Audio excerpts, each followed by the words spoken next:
The moment my 16-year-old grandson Tyler pulled out his cell phone and said, "Grandpa, there's something I need to show you about Grandma Martha that's been eating me alive," I knew our quiet Saturday morning was about to be shattered forever.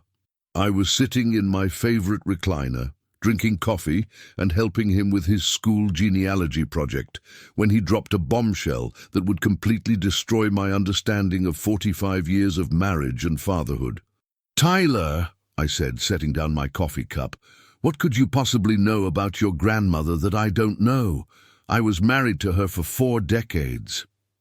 "That's just it, Grandpa," Tyler replied, his voice shaking. "I don't think you knew her at all.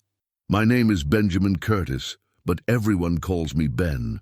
I'm 67 years old, and I spent 40 years as a school principal here in Cedar Falls, Iowa, before retiring 5 years ago. My wife Martha passed away 4 years ago after a brutal 3-year battle with Alzheimer's disease, leaving me alone in the house we'd shared since 1978. We had 2 children together, Robert, who's 42 and works as a cardiologist in Des Moines, and Susan, who's 39 and practices family law right here in town. Tyler is Robert's oldest son, a bright, curious teenager who's been spending weekends with me ever since Martha died. It's been good for both of us. He gets a break from his parents' hectic schedules, and I get company in a house that feels too quiet most of the time. Tyler's always been mature for his age, the kind of kid who asks thoughtful questions and actually listens to the answers. That's why I knew whatever he was about to show me was serious. "Grandpa, do you remember when we cleaned out Grandma's things after she died? How Aunt Susan was in charge of going through all her personal stuff in the attic?" "Of course I remember. Susan said she wanted to handle Martha's private papers and keepsakes herself, said it would be too painful for me to go through everything so soon after the funeral." Tyler nodded grimly. "That's what I thought too, until I found out what she was actually doing up there. Udi, 4 years ago, in the immediate aftermath of Martha's death, our family had divided up the enormous task of clearing out 45 years of accumulated belongings. I'd handled Martha's clothes and jewelry, Robert had dealt with her medical equipment and medications, and Susan had volunteered to sort through the boxes of documents, letters, and photographs stored in our attic. At the time, I'd been grateful for Susan's offer. Going through Martha's personal correspondence and mementos felt too overwhelming when I was already drowning in grief. Susan had spent several days in that attic, coming down periodically with boxes of things to donate or throw away, assuring me that she was preserving anything important and disposing of outdated bills, expired warranties, and other paperwork that no longer mattered. "Tyler, what are you talking about? Susan was helping us organize your grandmother's things." "No, Grandpa, she wasn't organizing them. She was hiding them, and then she was burning them in the backyard fire pit." My heart started racing. "What do you mean, burning them?" Tyler looked down at his phone, clearly struggling with whatever he was about to reveal.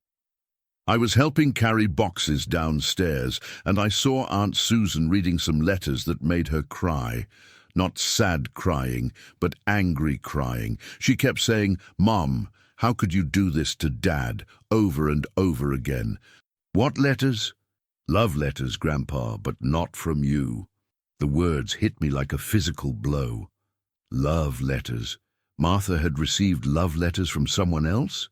"Tyler, I think you might have misunderstood what you saw. Your grandmother and I wrote to each other when we were dating, before we got married. Maybe Susan was just emotional about finding our old correspondence." "No, Grandpa." Tyler's voice was quiet, but certain. "These letters were from someone named James Mitchell, and they were dated from the 1980s all the way through 2017. And they weren't just love letters, they were about Dad." "About your father? What about him?" Tyler took a deep breath, clearly dreading what he had to say next. "Grandpa, the letters, they were from Dad's real father." The room seemed to tilt sideways. I gripped the arms of my recliner, trying to process what Tyler had just said. "That's impossible, Tyler. I'm your father's real father. I was there when he was born. I raised him. I know, Grandpa, I know you raised him. But according to these letters, you're not his biological father. This James Mitchell guy is." I stood up so abruptly that I nearly knocked over my coffee table. "Tyler, that's enough. I don't know what you think you saw, but you're talking about something that's impossible. Your father is my son." "Grandpa, please, just look at what I'm showing you." Tyler held out his phone, and despite every instinct telling me to refuse, I took it. On the screen was a photograph of a handwritten letter, clearly taken in secret, with the camera held at an awkward angle. The letter was dated March 15th, 2016, less than a year before Martha's Alzheimer's became so severe that she could no longer hold coherent conversations. It was addressed to my dearest Martha and signed, "With all my love, James." I read the first few lines and felt my legs give out underneath me. "Martha, I know you're struggling with your memory now, and I'm terrified that you'll forget our secret before you finally tell Ben and Robert the truth. For 40 years, I've respected your decision to keep my son in the dark about his real father, but I'm 73 years old now, and I can't die without him knowing that I exist." My son. This stranger was claiming that Robert was his son. "Tyler," I said, my voice barely a whisper, "where did you get this?" "I took pictures of the letters before Aunt Susan burned them. I knew she was going to destroy them, and something told me they were important. I didn't read them all right away, but when I finally did..." Tyler's voice trailed off. "How many letters were there?" "Dozens, Grandpa. Maybe 100. They went back decades. This James Mitchell guy, he's been writing to Grandma since before Dad was even born." I scrolled through Tyler's phone, looking at photograph after photograph of letters that documented a relationship I never knew existed. The handwriting was consistent across decades, the tone intimate and familiar, the content devastating. In a letter from 1983, James wrote, "I understand why you won't let me see Robert, but it breaks my heart to know he's growing up thinking another man is his father. I love you, Martha, and I love our son, even if I can never tell him so." In a letter from 1995, I saw Robert's high school graduation picture in the newspaper. He looks just like my father at that age. Does Ben ever notice the resemblance? Does Robert ever ask questions? In a letter from 2003, "I know you think I'm selfish for wanting to meet Robert, but I'm not getting any younger, Martha. I've built a successful business. I have no other children, and everything I've worked for should belong to my son. Don't you think he has a right to know about his inheritance?" Each letter I read felt like another nail in the coffin of everything I thought I knew about my life. Martha, my faithful wife of 45 years, had been carrying on a correspondence with another man for decades, and not just any man, the biological father of the son I'd raised as my own. "Tyler, how long have you had these photographs?" 4 years, Grandpa, since right after the funeral." "No, 4 years? And you never said anything?" "I didn't know what to do. I was only 12 when Grandma died. I didn't understand what the letters meant at first, and by the time I was old enough to figure it out, I didn't know how to tell you. I kept scrolling through the images, each one more damaging than the last. In 2010, James had written, "Martha, I know Ben is a good man who loves Robert like his own son, but he's not his own son. Robert is my flesh and blood, and he has a right to know where he comes from." In 2014, "I'm getting older, Martha, and my health isn't what it used to be. If something happens to me, I want Robert to know that he has a father who loved him from a distance his entire life. I want him to inherit what I've built. I want him to understand why I stayed away." "Tyler," I said, "what did Susan do when she found these letters?" "She read a bunch of them, got really upset, and then threw them all in a cardboard box. She carried the box outside and burned everything in your fire pit. But she didn't know I had already taken pictures." "Did Susan say anything about what she was reading?" "She kept crying and saying, 'This will destroy Dad, and Robert can never know about this.' She called Mom, and they talked for a long time about whether to tell anyone. Susan had known. My own daughter had discovered this devastating secret and made the decision to hide it from me and from her brother. Tyler, has Susan ever talked to you about this since then? No, and she doesn't know I have these pictures. But Grandpa, there's something else. I wasn't sure I could handle anything else, but I nodded for him to continue. The last letter is from 2017, just a few months before Grandma got really bad. James Mitchell wrote that he was going to stop writing because he heard about her Alzheimer's, but he left his address and phone number in case anyone in the family ever wanted to contact him. Is he still alive? I looked him up online. He lives in Minneapolis. He's 78 years old, and he owns a chain of hardware stores. Grandpa, he's been waiting 42 years to meet his son. Oh, I handed Tyler back his phone and walked to the window, staring out at the backyard where Susan had burned the evidence of Martha's secret life. 4 years ago, while I was grieving the loss of my wife, my daughter was destroying the proof that Martha had betrayed me in the most fundamental way possible. Tyler, why are you telling me this now? Why today? Because of the genealogy project, Grandpa. We're supposed to trace our family history, and I realized I don't even know who I really am. If Dad isn't really your biological son, then you're not really my biological grandfather, and everything I thought I knew about our family is a lie. The pain in Tyler's voice broke my heart. This 16-year-old boy had been carrying the weight of this secret for 4 years, watching me grieve Martha while knowing that she'd spent decades lying to me. Tyler, listen to me very carefully. Biology doesn't determine family. I raised your father from the day he was born. I taught him to ride a bike, helped him with homework, walked him down the aisle at his wedding, and held him in the delivery room when you were born. I am his father in every way that matters, and I am your grandfather in every way that matters. But Grandpa, what about the lies? What about Grandma keeping this secret for so long? What about Aunt Susan burning the letters instead of telling you the truth? Those were the questions that were tearing me apart. How do you process the fact that your wife carried on a 40-year correspondence with her lover while maintaining the fiction of a faithful marriage? How do you forgive your daughter for discovering your wife's betrayal and choosing to protect you from the truth by destroying the evidence? I need to talk to Susan, I said. Are you going to tell her I showed you the letters? Tyler, you did the right thing by telling me. This secret was too big for you to carry alone. That afternoon, I called Susan and asked her to come over.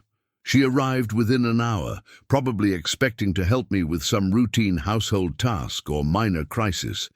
Instead, she found me sitting at my kitchen table with printouts of every photograph Tyler had taken 4 years ago. "Dad," Susan said when she saw the papers, "what are these?" "I think you know exactly what these are, Susan. The question is why you thought you had the right to hide them from me." Susan's face went completely white. She sat down heavily in the chair across from me, staring at the letters that she thought she'd destroyed. "How did you—" Tyler took pictures, didn't he? Susan, for 4 years you've watched me grieve your mother while knowing that she'd been lying to me for our entire marriage. For 4 years you've let me believe that my wife was faithful, that my family was built on truth and love, while you knew that it was all built on deception. Susan started crying. "Dad, I was trying to protect you. I was trying to protect Robert. I was trying to protect our whole family."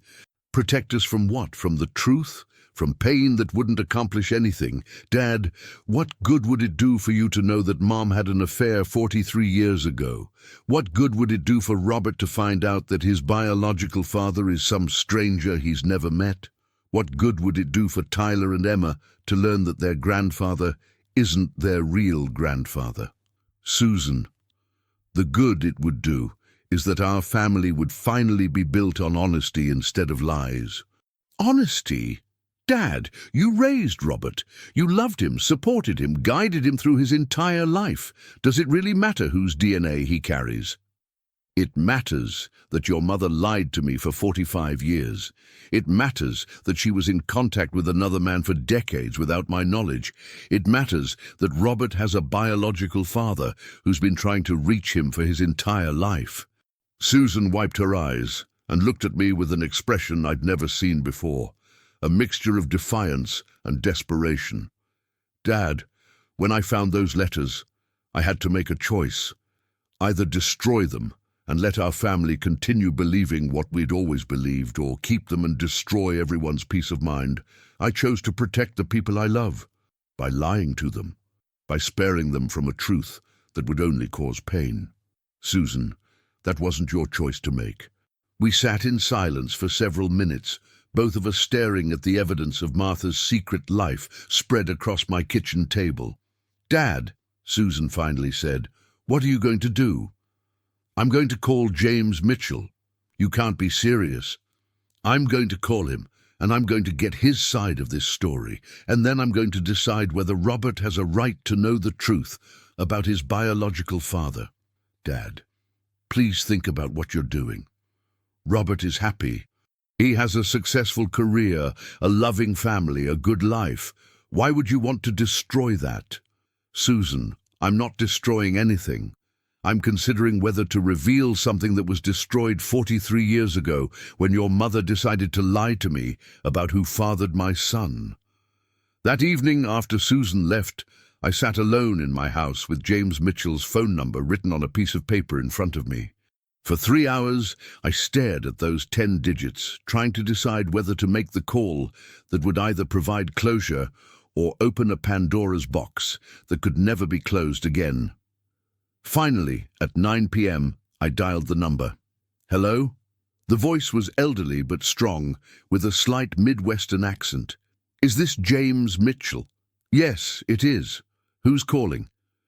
"My name is Ben Curtis. I believe you knew my wife, Martha Curtis." The silence that followed lasted so long, I thought he'd hung up. "Ben?" James finally said, and his voice was filled with an emotion I couldn't identify. "I never thought this day would come. Is Martha died 4 years ago. Alzheimer's disease. I'm so sorry. I loved her very much. Mr. Mitchell, I know about the letters. I know about Robert." Another long silence. "How long have you known?" "I found out today. My grandson found the letters after Martha's death and kept copies before my daughter destroyed them."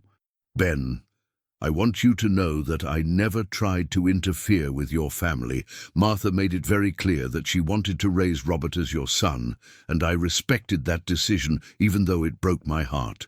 But you kept writing to her for 40 years. "I did. I couldn't let go completely. I needed to know how my son was doing, what kind of man he was becoming, whether he was happy. Martha would send me school photos, newspaper clippings when he got married, or when your grandchildren were born. It was the only connection I had to him. Why didn't Martha ever tell me the truth? Because she loved you, Ben. She loved you, and she was terrified of losing you. The affair happened very early in your marriage, when you two were going through a rough patch. She said it was the biggest mistake of her life, and she spent every day afterward trying to make it up to you. By lying to me for 4 decades, by being the best wife she could be, by making sure Robert grew up with a father who loved him unconditionally. Ben, I may be Robert's biological father, but you're his real father. You raised him, shaped him, made him the man he is today. Mr. Mitchell, Robert doesn't know about you." "I know. Martha was very clear that he should never know unless something happened to both of you. She was afraid that if he learned the truth, it would destroy his relationship with you and devastate the family she'd worked so hard to protect." "What do you want from Robert?" "I want to meet him once before I die. I want him to know that he has a biological father who has loved him from a distance his entire life, and I want him to know that when I'm gone, everything I've built will belong to him." "Oh, what have you built?" "Mitchell Hardware has 23 locations across Minnesota and Wisconsin. The business is worth about $8 million. I never married, never had other children. Robert is my only heir, but he doesn't even know I exist. $8 million. Robert's biological father was worth $8 million and wanted to leave everything to the son he'd never been allowed to meet. Mr. Mitchell, if I arrange a meeting between you and Robert, what will you tell him about Martha? I'll tell him that his mother was a wonderful woman who made a mistake early in her marriage, but spent the rest of her life trying to honor the family she'd created with you. I'll tell him that she asked me to stay away because she believed it was better for everyone, and that I respected her wishes because I loved her enough to want her to be happy, even if it meant I couldn't be part of my son's life. And what will you tell him about me? I'll tell him that you're the best father he could have asked for, and that Martha chose well when she decided to build her life with you instead of with me. After I hung up the phone, I sat in my kitchen until nearly midnight, trying to decide what to do with this information. James Mitchell seemed like a decent man who had respected Martha's wishes for 40 years, even though it had cost him a relationship with his son. But he was also a stranger who wanted to insert himself into Robert's life, when Robert was a successful, happy adult, with no reason to believe his parentage was anything other than what he'd always been told. The next morning I called Robert and asked him to come over for Sunday dinner, just the two of us. He arrived at noon, bringing Chinese takeout from our favorite restaurant, completely unaware that his entire understanding of his identity was about to be challenged. "Dad, you look tired," Robert said as we sat down to eat. "Are you sleeping okay?" "Robert, there's something I need to tell you, and I need you to listen to the whole story before you react." "That sounds ominous. Is everything okay?" "No, son, everything is not okay. Tyler found some letters in your mother's things after she died, letters that reveal something about our family that I never knew." I told Robert everything. About Martha's affair, about James Mitchell, about the 40 years of correspondence, about Susan's decision to burn the letters, about Tyler's secret photographs, about my conversation with James the night before. Robert listened in complete silence, his expression changing from confusion to disbelief to something approaching shock. "Are you telling me that Mom had an affair and that you're not my biological father?" "That's what I'm telling you. And this James Mitchell person has been writing to Mom for 40 years, claiming to be my real father?" "Yes. And Susan knew about this for 4 years and never told us?" "Yes." Robert stood up and walked to the window, the same window where I'd stood the day before while processing Tyler's revelation.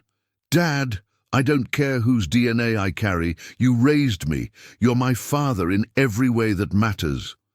"That's what I told Tyler. But this James Mitchell guy, he wants to meet me?" "He does. And Robert, there's something else. He's wealthy, and he wants to leave everything to you when he dies." Robert turned around to face me. "How wealthy?" $8 million. Jesus Christ.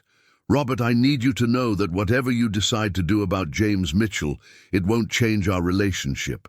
You're my son. You always have been, and you always will be." "Dad, what would you do if you were in my position?" "I honestly don't know, son. Part of me thinks you have a right to know your biological father before it's too late. Part of me thinks opening this door could complicate your life in ways we can't predict." "What does Tyler think I should do?" "Tyler thinks family is about more than biology, but he also thinks secrets have caused enough damage to our family." Robert was quiet for a long time, thinking through the implications of what he'd learned. "Dad, I want to meet him." "Are you sure?" "I'm sure, not because I need another father, but because I need to understand where I came from. And maybe because this man has spent 40 years loving me from a distance, and that deserves some acknowledgement." 3 weeks later, James Mitchell flew to Des Moines to meet his son for the first time. I offered to stay away, to let them meet privately, but Robert asked me to be there. "You're my father, Dad. I want you to meet my biological father." The meeting took place at Robert's house, with his wife Sarah and their children present. James Mitchell was a tall, distinguished man with Robert's eyes and Tyler's stubborn chin. The family resemblance was unmistakable once you knew to look for it. "Robert," James said when they met, "you look exactly like my father did at your age, and you have your mother's smile. Mr. Mitchell, I need you to understand something. This man," Robert gestured to me, "is my father. He raised me, supported me, loved me unconditionally for 42 years. You may be my biological parent, but he's my dad." "I understand completely," James replied, "and I'm grateful to Ben for being the father I never got the chance to be." Over the course of several hours, James told Robert about Martha's affair, about his decision to respect her wishes to stay away, about the letters and photographs she'd sent him over the years, about watching Robert's life unfold from a distance. "I know this is overwhelming," James said, "and I don't expect anything from you except the chance to know you a little bit before I'm gone." "What about the inheritance?" Robert asked. "The money is yours regardless of whether you want a relationship with me. You're my son, and everything I've worked for should belong to you and your children." In the months that followed, Robert and James developed a cautious but genuine friendship. They discovered shared interests, similar temperaments, and a dry sense of humor that had apparently skipped a generation before showing up in Tyler. James became a regular presence in our extended family gatherings, welcomed not as a replacement for anyone, but as an addition to our complicated clan. Tyler was fascinated by his biological great-grandfather, peppered him with questions about the family history that had been hidden for so long. Susan struggled the most with James's integration into our family. She felt guilty for burning the letters, defensive about her decision to hide the truth, and worried that James's presence was a constant reminder of Martha's betrayal. "Dad," she said to me one day, "do you regret that Tyler found those letters? Do you wish you'd never learned the truth?" "Susan, I regret that your mother felt like she couldn't trust me with the truth. I regret that she carried that guilt and fear for 40 years. I regret that James missed Robert's entire childhood because of a decision Martha made when she was young and scared. But I don't regret knowing the truth now. Even though it's changed everything? Susan, it hasn't changed the important things. Robert is still my son. Tyler is still my grandson.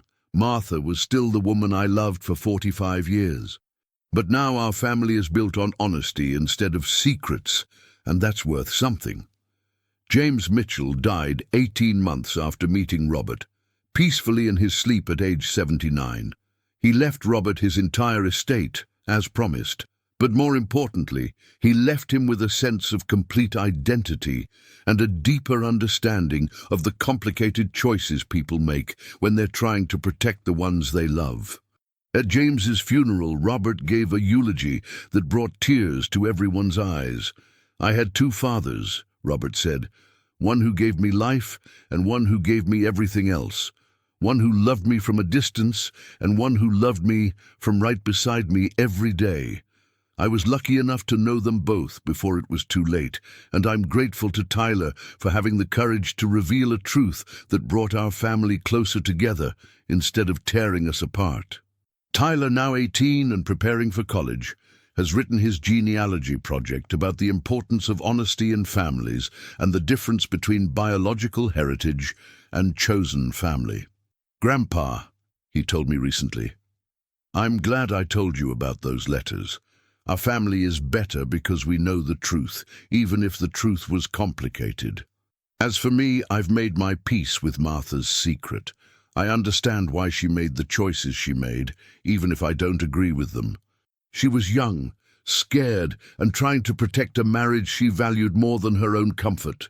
She carried the weight of her secret for 40 years, and while I wish she'd trusted me enough to share that burden, I can forgive her for trying to protect our family in the only way she knew how.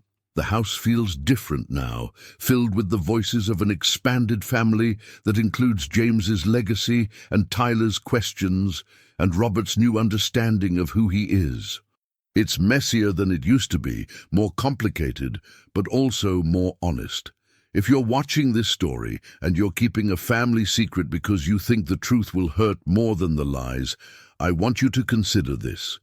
Secrets have a way of revealing themselves, often at the worst possible times and in the most damaging ways. But truth, even difficult truth, has the power to bring families closer together when it's shared with love and respect. Hit that subscribe button if you believe that honesty is the foundation of real family relationships, and let me know in the comments what city you're watching from. Sometimes the most shocking family secrets are the ones that, once revealed, make perfect sense of everything we never understood before. My grandson revealed a secret that changed everything I thought I knew about my family, but in the end, it didn't change the most important thing. Love isn't about biology or perfection or keeping up appearances. It's about choosing each other, again and again, even when the truth is more complicated than the story we've been telling ourselves.